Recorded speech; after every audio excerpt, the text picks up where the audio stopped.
বাড়িতে পূজা হবে। আজকে অনেক ঠান্ডা পড়ছে, তাই একটা জিনিস দেখবেন, আপনারা হাসিতেই মরে যাবেন।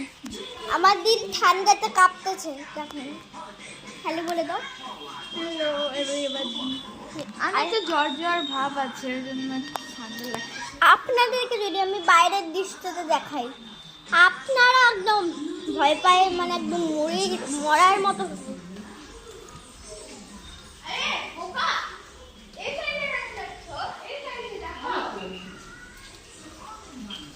আরে ওখানেও তো একটা বাইরে আছে, এখানেও আরেকটা বাইরে আছে। সব ডুবে গেল তো। দেখো গাইস, এখানে ফুল পন্ড হয়ে গেছে। এই দেখেন গাইস,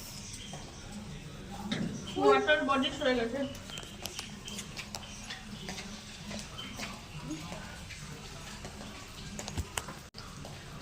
দেখেন আপনার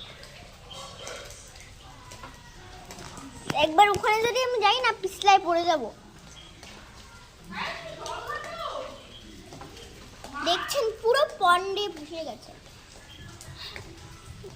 তো কালকে নাকি ওই কালকের আগের দিন থেকে বৃষ্টি শুরু হয়েছে, এমন বৃষ্টি।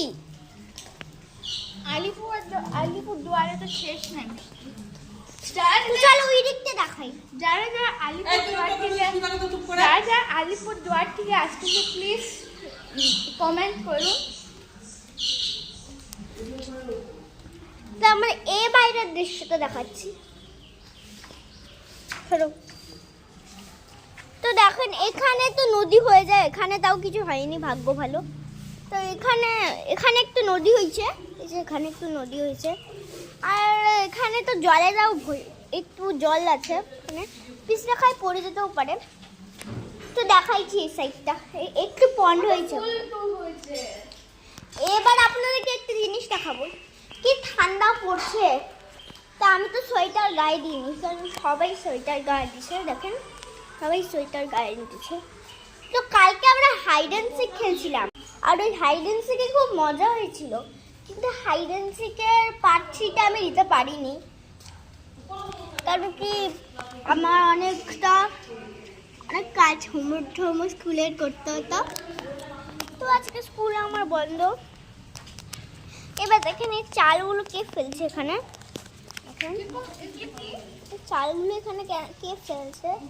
চাল না এগুলো, তাহলে কি এগুলো?